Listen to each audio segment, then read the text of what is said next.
Halo Sobat Dipa, pada podcast kali ini kita mencoba untuk mereview film yang sedang tayang di bioskop. Judulnya The Wild Robot. Spoiler ya ini, kalau emang teman-teman yang belum nonton mungkin kita sarankan untuk nonton dulu.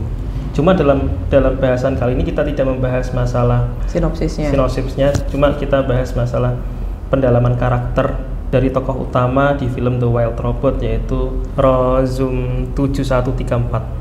Rozum 7134, dipanggilnya Ros. Bermula dari sebuah pesawat yang membawa 10 robot.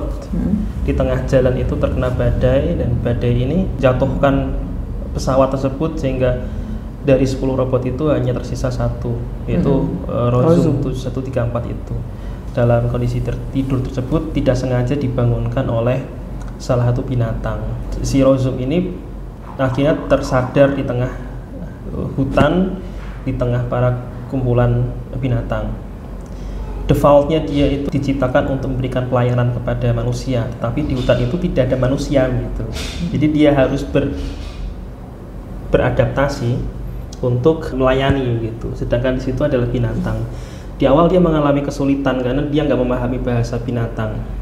Tapi dia mencoba menerjemah bahasa-bahasa dari binatang tersebut sehingga dia bisa akhirnya dia bisa menerjemahkan. Tetapi masalah muncul ternyata setelah dia bisa memahami bahasa binatang tersebut.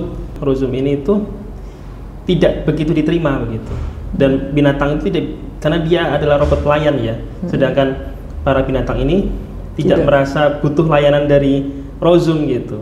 Di tengah proses tidak diterima ini, dia diserang beruang, diganggu sama rakun gitu ya.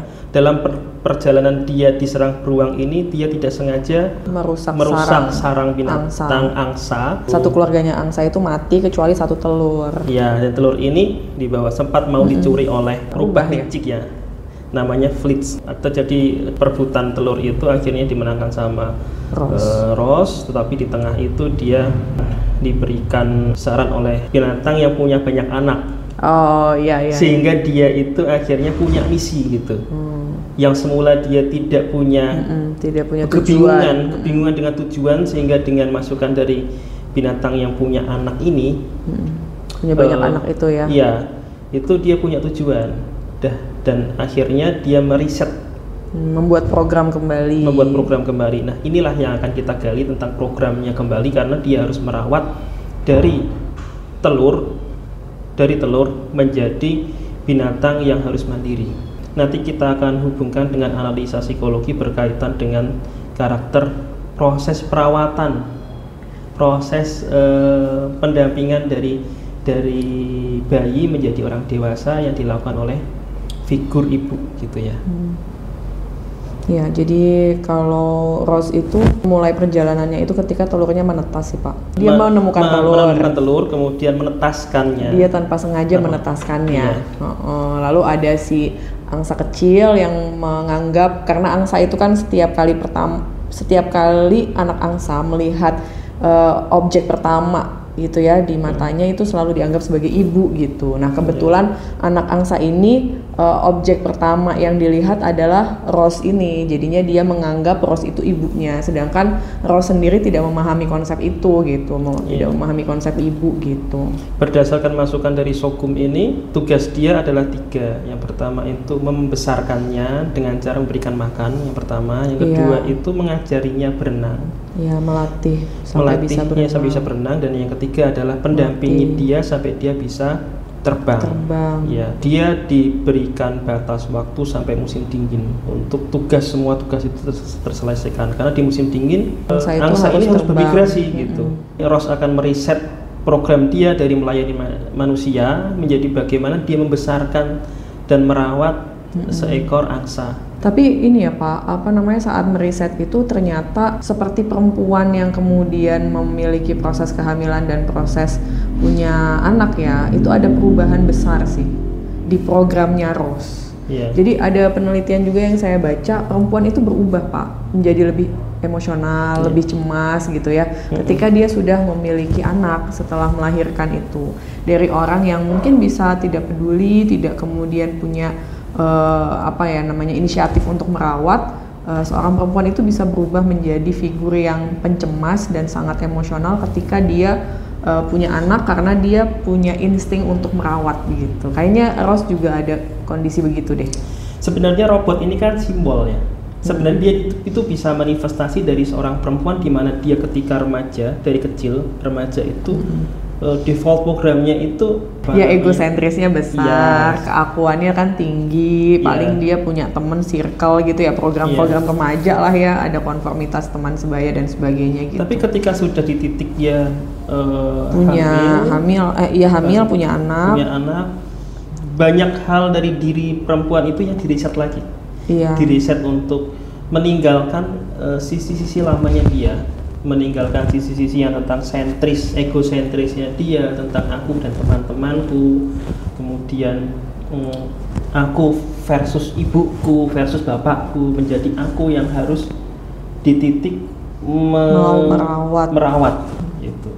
Merawat ya, itu ada. Kalau di teori psikologi sendiri itu kan ada dari tokoh Carl Gustav Jung itu mengenai arketip. Arketip itu ada bagian dari sebuah ketidaksadaran kolektif ya. Itu dibahas sendiri, namanya adalah The Great Mother, atau kalau di bahasa Indonesia kan itu Ibu Agung. Begitu. Nah, kalau di dalam bahasan itu Ibu Agung itu ya memang merawat, dan kalau perempuan itu keagungannya itu adanya di saat dia menjadi ibu ya. Jung itu dan banyak budaya tidak menyebutkan nenek yang kemudian great, tapi ibu, posisi menjadi ibu, karena ketika menjadi ibu perempuan itu masih di usia muda, masih di usia produktif, tapi dia harus merawat sesuatu gitu, merawat bayinya ya yang jelas ya gitu. Jadi dalam teori Jung ini, Great Mother itu adalah turunan dari sisi anima dan animus ya. Anima sih lebih tepatnya. Jadi animus ini, anima adalah manifestasi dari feminim di dalam tubuh pria, di dalam diri pria, sedangkan animus adalah sisi maskulin di dalam diri perempuan, wanita ya. Nah, menurun tuh dalam bentuk The Wise Old Man dan The Great Mother. Mungkin iya berkembang. Nah, berkembang dalam bentuk archetype-nya itu berkembang dalam bentuk The Wise Old Man dan The Great Mother. Nah, The Great Mother ini sebenarnya punya dinamika tersendiri. Iya. Dan itu juga ada dalam film The Wild Robot. Dinamikanya itu The Great Mother ini ada sisi kontradiktif antara seorang ibu yang memberikan kesuburan, memberikan menumbuhkan, merawat, melindungi, mengayomi dengan simbol susu, simbol-simbol berupa tanaman, rumah dan sebagainya yang itu menumbuhkan, membesarkan anak. Tapi di sisi koin itu seperti dua koin gitu. Sisi gelapnya itu adalah di mana ada posesif, ada dorongan posesif, ada dorongan memiliki, menguasai, melindungi yang berlebihan. Iya. Memiliki dan menjauhkan dari segala pembelajaran. Karena itu ibu menyimbolkan itu sebagai sesuatu hal yang menyakitkan, padahal dalam proses perkembangan itu anak perlu belajar. Ibu menangkapnya itu jangan sakit gitu, jangan jatuh, jangan nangis gitu. Dan anak akhirnya terlambat proses pembelajaran. Itu sisi gelap dari perawatan ya. Iya, sisi gelap dari perlindungan gitu ya. Ya karena kan sebagai seorang ibu, ketika saya jadi ibu juga proses menyayangi itu kadang-kadang memang membuat anak jadi manja ya. Manja dalam artian mereka sepertinya ingin sekali bergantung ke saya gitu. Tapi ya sejujurnya melepaskan anak-anak dari diri saya sebagai ibu juga ini sih Pak, sulit sih Pak, bukan perkara yang mudah ya gitu. Kayaknya kalau Wild Robot itu juga pada akhirnya dia punya dilema gitu ketika harus melepaskan Bright Bill ya, anak angsa ini kan dikasih nama Bright Bill ya. Bright Bill ini harus pergi gitu. Kayak ada ketidaksiapan untuk berpisah dengan anak yang selama ini dirawat sama saya sebagai seorang perempuan, sebagai seorang ibu gitu. Itu bukan proses yang mudah sih Pak memang. Jadi harus men-setting agar kita bisa menerima anak yang tadinya berada dalam kuasa kita dan kita bisa pastikan dia aman aman lah. Kalau misalnya di dekat kita kan udah pasti bisa kita pastikan dia aman.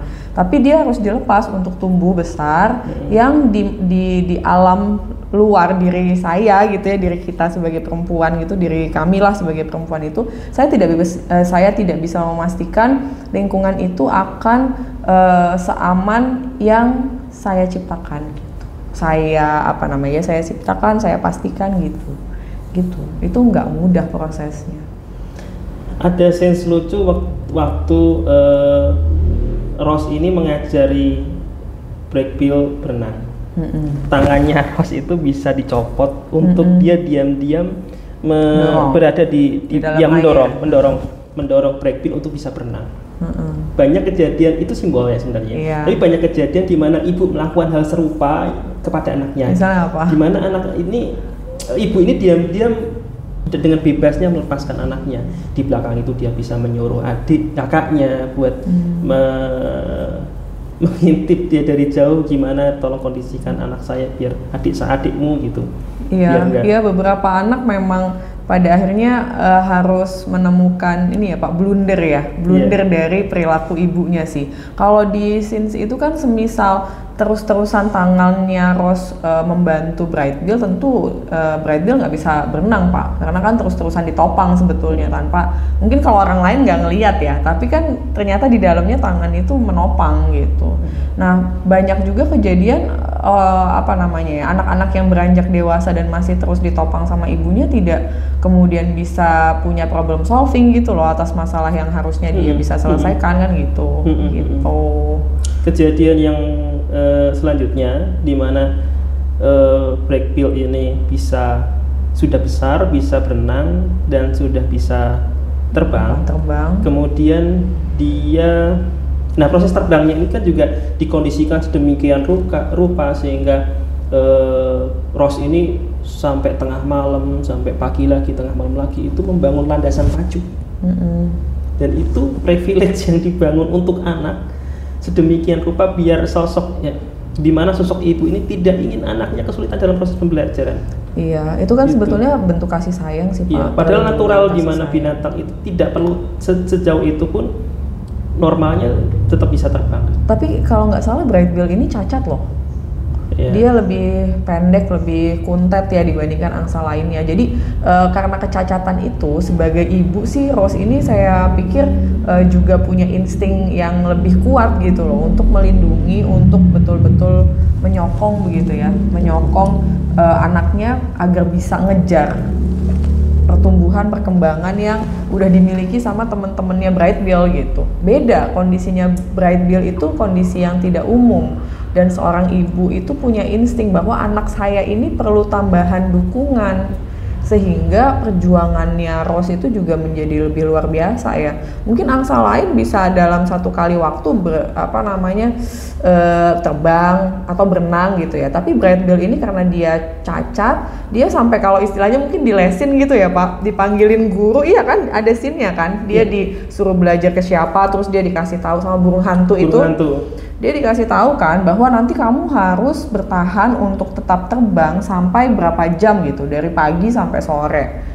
Yang tentunya kan itu dikondisikan sama Rose sebagai ibunya. Kalau angsa lain kan enggak. Karena ini cacat ya, ibunya usahanya sangat keras sekali untuk ngejar biar anaknya itu bisa setara lah gitu sama anak-anak lainnya gitu. Tapi itu perjuangan dan pengorbanan ibu sih Pak. Berkaitan dengan anak yang kurang ya, dalam tanda petik kurang, seorang ibu ketika memiliki beberapa anak dan itu dirasa ada satu anak yang kurang punya kemampuan mengejar saudara-saudaranya, itu bentuk protektif ibunya ini akan berbeda. Dan ini juga itu kan ini karena sebagai seorang ibu kan saya juga termasuk itu ngelihat masa depan itu mengancam apa gitu loh untuk anak saya yang ini, tentu saya akan lebih mempersiapkan dia sih. Itu great mother sih. The great mother. Sehingga pengkondisian anaknya ini yang dirasa agak kurang ini bahkan memaksa untuk saudara-saudaranya yang lain. Ya dia menggunakan, ya karena kan dia menggunakan segala resource-nya dia, termasuk menggunakan anak-anak yang lain untuk membantu dia. sebenarnya nggak cuma anak-anak sih Pak, setiap hal yang dia anggap sebagai resource ya untuk bisa mempersiapkan anak yang dianggap lemah itu ya sebisa mungkin dilakukan gitu maksudnya. Itu kan bagian dari perawatan sih, insting ya, karena itu dianggap sebagai ancaman sih Pak kalau menurut saya. Manusia kan pasti bergerak gitu ketika dia merasa terancam, merasa tidak aman, itu akan melakukan segala sesuatu untuk membuat dia merasa akhirnya merasa aman gitu, untuk mencari rasa aman itu. Sehingga manifestasi itu ketika dibaca sama saudara-saudaranya yang lain, misalnya punya saudara 3 atau 4, dan ibu ini lebih protektif kepada anak yang paling tidak terlihat punya potensial gitu, sehingga dibaca sama anak-anak yang lain ini, ibu saya lebih pilih kasih kepada adik saya atau kakak saya yang paling kurang gitu.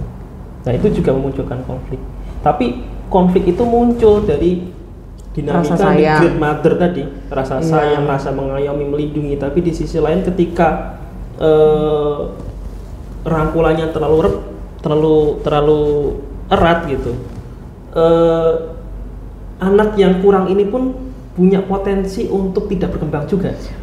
Mungkin ini yang kadang tidak terlalu disadari orang ya Pak, maksudnya gini, beberapa literatur yang saya baca sebelum kita melakukan podcast ini itu hanya membahas great mother sebagai ibu yang merawat, tapi tidak mengangkat bahasan bahwa merawat yang terlalu berlebihan itu bisa tidak mendewasakan yang dirawat gitu. Jadi merawat dan perlindungan yang sangat kuat itu juga bisa menghancurkan. Jadi great mother itu ada sisi merawat dan ada sisi yang menghancurkan juga gitu, maksud saya mau ngomong ke arah sana. Tapi di luar sisi merawat yang menghancurkan itu, ibu itu punya dorongan untuk posesif. Iya, itu yang menghancurkannya tuh posesifnya itu, karena posesif itu kan upaya mengamankan tetapi berlebihan, karena dia punya kebenaran yang dianggap keyakinan yang dianggap benar sekali gitu loh Pak. Keyakinan yang dianggap benar sekali adalah mungkin dengan dalam perawatan saya anak ini akan selalu aman dan akan terjaga gitu. Tapi dia lupa bahwa suatu saat ya memang anak ini harus keluar rumah, menikah, dan dia juga hidupnya kan akan selesai gitu.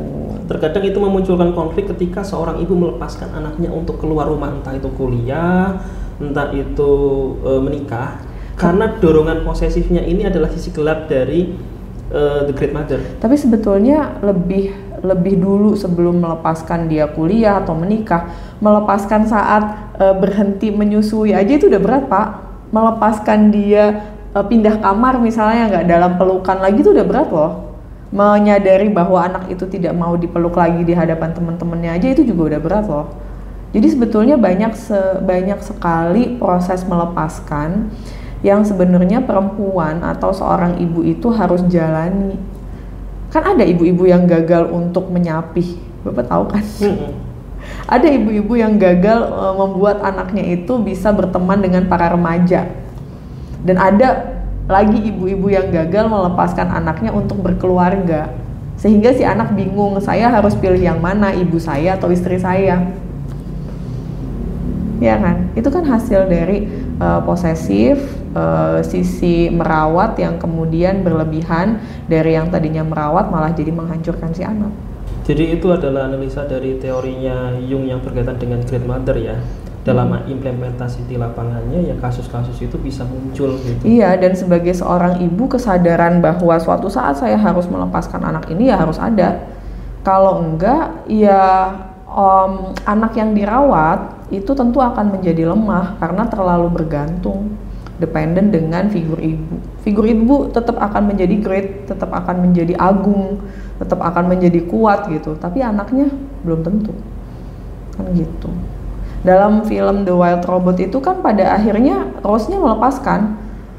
Dia akhirnya rela anak itu datang beberapa waktu aja, iya nggak sih? Rozum ini sudah meminta tolong untuk long neck, pimpinan kawanan angsa untuk mendampingi Black Bill dalam proses migrasi, karena Rozum ini masih khawatir gitu. Jadi walaupun sampai jauh masih dilihat gitu, masih di zoom dengan kameranya dia untuk memastikan bahwa anak saya ini aman gitu. Tidak cukup sampai di situ, ternyata harusnya tugasnya udah selesai ya, dia harus kembali ke pabrik untuk diperbaiki dan sebagainya, dia nggak mau, dia masih harus menunggu anak saya untuk pulang dari dari musim dingin gitu, dan itu memunculkan masalah gitu. Muncul masalah karena dia terdeteksi sama pabriknya gitu, dan itu memunculkan pertarungan antara para binatang dengan para robot begitu. Ada cerita sih, maksudnya itu memang bisa itu kan simbol ya, bisa terjemahkan. Karena pada dasarnya ibu-ibu yang telat untuk melepaskan itu juga bisa memunculkan konflik-konflik tersendiri, yang itu masalah itu muncul karena ibu telat untuk melepaskan. Iya, masalah di kehidupan anaknya. Iya, masalah kehidupan anaknya. Karena gini, di kehidupannya dia. Anak ini kan ada tahap perkembangan, milestone-nya sampai dia itu menikah dan sebagainya. Ketika ibu telat untuk melepaskan anaknya menikah, telat untuk melepaskan anaknya hidup mandiri, dia harus berjuang untuk lari kenceng loh setelah itu. Iya, dia memang harus anak ini berjuang lari kenceng gitu. Pun sebetulnya dalam hubungan ibu dan anak juga tentu ada perdebatan ya.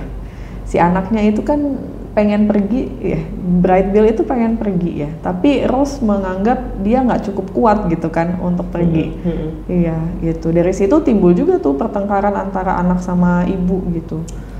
Bright Bill ini bertemu dengan kawanan angsa, dia biasalah dibully. Ya, dia dibully kan, dibully. Si Rose ini ya pengennya mengamankan kan, iya tega gitu, anaknya dibully terus diintervensi. Iya. Berapa banyak ibu-ibu mengintervensi anaknya ketika anaknya dibully tanpa memberikan kesempatan bahwa anak ini perlu memperjuangkan dirinya sendiri. Iya, itu terlalu jauh ya intervensi yang dilakukan itu. Mungkin perlu menunggu sedikit aja. Apakah anak saya ini mampu mengatasi masalahnya dia? Memang jadi seorang ibu itu harus trust juga ya, memberikan kepercayaan gitu loh kepada anak bahwa dia mampu menyelesaikan sebuah masalah dalam hidupnya gitu. Karena kadang-kadang sebagai ibu itu gemes Pak, ngelihat anak kayaknya bisa deh itu diselesaikan dengan bantuan saya, dengan tangan saya. Kenapa begitu? Karena saya orang dewasa, sedangkan si anaknya itu kan anak kecil ya, mungkin secara kognitif juga emang belum bisa cari problem solving yang tepat gitu loh Pak. Tapi ketidaksabaran ibu, kecemasan ibu yang terlalu besar itu tidak mendewasakan anaknya. Jangankan mendewasakan ya, membuat si anak bisa problem solving di satu masalah itu aja belum tentu berhasil gitu loh. Apalagi sampai membuat seorang anak menjadi dewasa kalau ibunya tidak bisa menahan diri untuk ngikutin cemasnya dia sendiri sebagai ibu. Iya kan ya, gitu ya. Kalau di Rose itu pada akhirnya dia kayaknya puter otak gitu. Gimana caranya anak ini bisa membawa diri di hadapan teman-temannya. Iya kan, pada akhirnya gitu kan. Pada akhirnya si anak dilatih di belakang layar lah istilahnya gitu, untuk kemudian akhirnya bisa jadi pemimpin di kelompoknya itu karena memang keterampilan yang dia punya gitu kan. Tapi kan ada ibu-ibu yang kemudian langsung intervensi ke teman-teman anaknya gitu. Iya, yang itu malah membuat anaknya jadi makin lemah di antara teman-temannya. Anaknya makin takut juga kalau dia cerita nanti dampaknya seperti apa. Iya. Dia cerita ke orang tuanya itu dampaknya seperti apa gitu. Jadi dalam film Rose itu sebetulnya punya sisi baik, seorang ibu atau orang tua lainnya lah ketika memang melihat anak itu punya masalah sama temennya, bukan mengintervensi temennya, tapi membangun karakter anaknya supaya bisa membawa diri di hadapan temannya dan membuktikan bahwa anak ini tuh emang bisa gitu. Jadi jangan salah strategi gitu loh untuk menyelesaikan masalah anak gitu. Kalau bicara masalah strategi terlalu jauh sih, kadang ibu memahami konsep strategi dengan pengasuhan. Iya, strategi sederhana sih Pak. Kalau itu kan sebuah strategi juga ya. Kita sebagai orang tua itu mau mengintervensi anak, ya kan, strateginya itu kan minimal 2. Mau mengintervensi anak, ya memang pengorbanannya adalah butuh sabar, butuh kemudian dukungan waktu yang lebih lama dibandingkan kita strateginya adalah langsung intervensi anak orang gitu. Itu kan lebih cepet ya. Lu ngapain anak gua gitu maksudnya, itu kan lebih cepet, nanti si temennya ini kan akan mundur dibandingkan dengan ayo nak nggak apa-apa, ayo kita latih keterampilan. Oh itu butuh tenaga, butuh waktu, butuh sabar gitu kan gitu. Tapi ya bagusnya kan Bright Bill itu akhirnya si Rose itu kan lebih memilih untuk menaikkan kompetensi Bright Bill dibandingkan jewerin satu-satu angsa-angsa yang ngebully anaknya gitu loh Pak. Gitu, itu bagusnya. Masalahnya nggak semua orang bisa begitu. Lebih enak jitakin anak orang Pak, lebih gampang gitu. Cuma ya tadi namanya great mother harus tetap disadari bahwa oke, merawat, tapi merawat yang berlebihan, yang akhirnya melahirkan posesif itu ya akan memperburuk kondisi anak. Apalagi kalau misalnya memang tugas kita di dunia tuh sebagai orang tua ya udah selesai. Sebetulnya kalau saya baca tadi tuh great mother itu nggak hanya di perempuan sih Pak, di laki-laki juga ada great mother ya. Kadang ini banyak muncul kan lagi itu dimana bapak itu sangat posesif terhadap anak perempuannya. Itu karena ini kan sebenarnya manifestasi dari sisi anima sama animus. Anima itu kan juga seperti hormon juga kan, hormon estrogen, hormon progesteron, testosteron itu kan ada di perempuan maupun dari laki-laki, cuma kadarnya aja. Itu juga the great mother ini juga ada di sisi di laki-laki juga laki-laki dan di sisi ibu, cuma dominannya ya di sisi ibu sehingga diambilnya ya. Juga. Jadi yang disimbolkan adalah di dalam figur ibu gitu. Padahal sebetulnya di laki-laki juga ada. Film The Wild Robot ini sangat inspiratif dan mendidik sih. Banyak hal yang bisa kita gali terutama di sisi analisa terkait figur ibu ya. Iya, bahwa manusia ketika punya anak dan dia merasa perlu bertanggung jawab dengan anak itu tuh terprogram di otak gitu ya, lalu bisa mengubah kepribadian jadi lebih emosional, jadi lebih cemas gitu ya. Itu sebenarnya ini sejalan dengan beberapa penelitian tentang perempuan ketika mereka punya anak. Bagus sih ini film ini. Ya yang pasti dari sini kita belajar banyak bahwa ketika kita merawat, ya kita juga perlu membatasi diri perawatan itu perlu dilakukan sampai mana.